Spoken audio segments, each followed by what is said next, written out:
bersama dengan Dia disalibkan juga dua orang lain.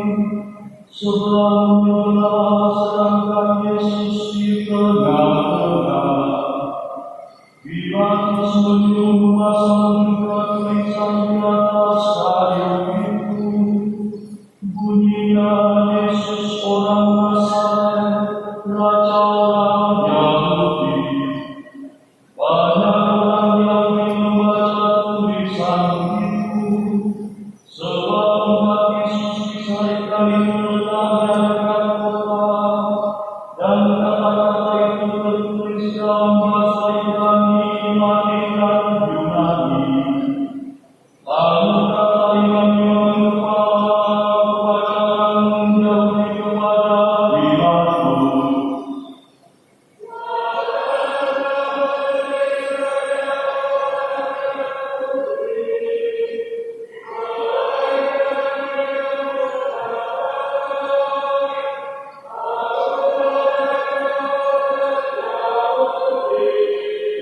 Jawab Pilatus, Apa yang tertulis tetap tertulis. sesudah prajurit itu menyalibkan Yesus, mereka mengambil pakaian Yesus, lalu membaginya menjadi 4 bagian, untuk masing-masing prajurit 1 bagian. Jubah Yesus pun mereka ambil, tetapi jubah itu tidak berjeri. Dari atas ke bawah merupakan satu renungan utuh. Karena itu mereka berkata seorang kepada yang lain,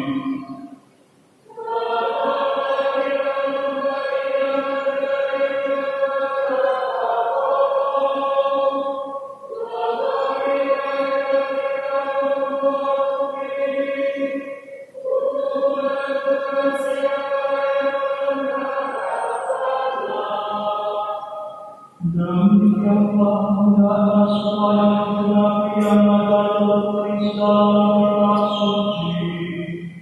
Mereka membagi-bagi pakaian itu di antara mereka, dan membangun di atas jubahku.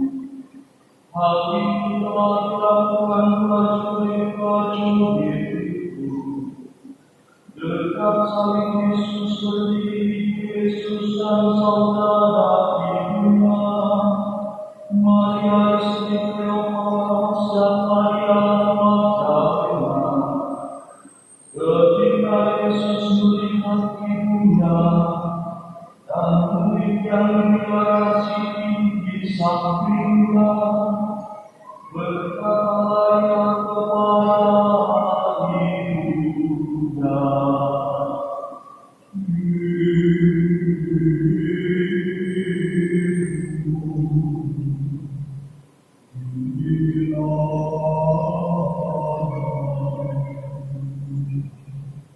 kemudian katanya kepada murid itu,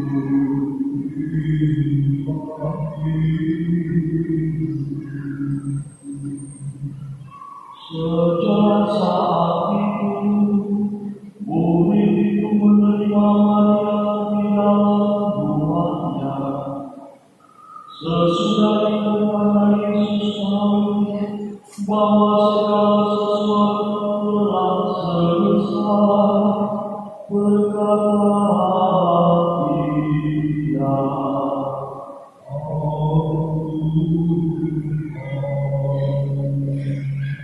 supaya digenapi yang ada tertulis dalam kitab suci.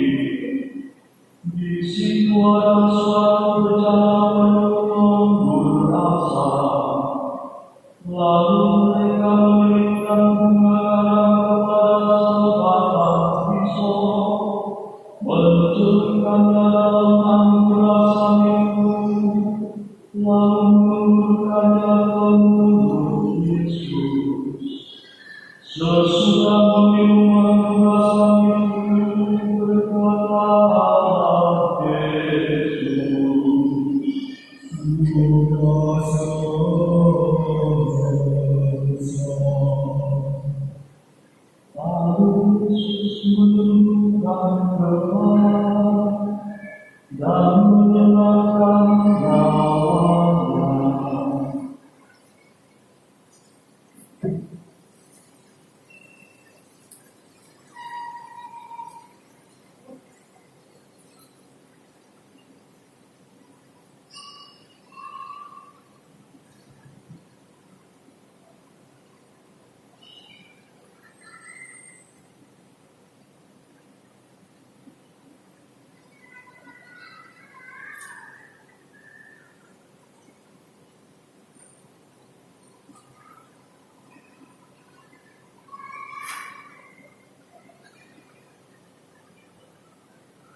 Karuniai Tuhan persiapan dan supaya pada sabar mayat-mayat itu tidak tinggal tergantung pada kayu salib, sebab saat itu hari yang besar, maka datanglah para Yahudi kepada Pilatus dan meminta kepadanya supaya kaki orang-orang itu dimatahkan dan jenazah-jenazahnya dikuburkan. Lalu datanglah prajurit-prajurit dan mematahkan kaki orang yang pertama, dan kaki orang yang lain tidak disalibkan bersama-sama dengan Yesus. Tetapi ketika mereka sampai kepada Yesus dan melihat bahwa Dia telah mati, mereka tidak mematahkan kakinya. Tetapi seorang dari antara prajurit itu mengikat lambung Yesus dengan tombak dan segera mengalir keluar darah dan air. Orang yang melihat sendiri hal itu bersaksi, dan benarlah kesaksiannya. Ia tahu bahwa ia mengatakan kebenaran, supaya kamu juga percaya. Sebab hal itu terjadi, supaya digenapi yang ada tertulis dalam kitab suci, tidak ada teman yang akan dipatahkan. Ada pula yang mengatakan mereka akan memandang Dia yang telah mereka berikan. Sesudah itu Yusuf dari Arimatea meminta kepada Pilatus supaya ia diperbolehkan menunjukkan jenazah Yesus. Yusuf yang menjadi murid Yesus secara sembunyi-sembunyi, karena ia takut kepada para pemuda Yahudi. Pilatus mengabulkan permintaan Yusuf. Lalu datanglah Yusuf dan menunjukkan jenazah Yesus. Nikodemus juga datang ke situ. Dia yang berkata kepada Yesus, ia membawa campuran minyak dengan minyak yang harum, kira-kira 30 kilogram beratnya. Mereka mengambil jenazah Yesus, menamainya dengan kain lenan, dan membukuinya dengan rempah-rempah menurut adat orang Yahudi. Di dekat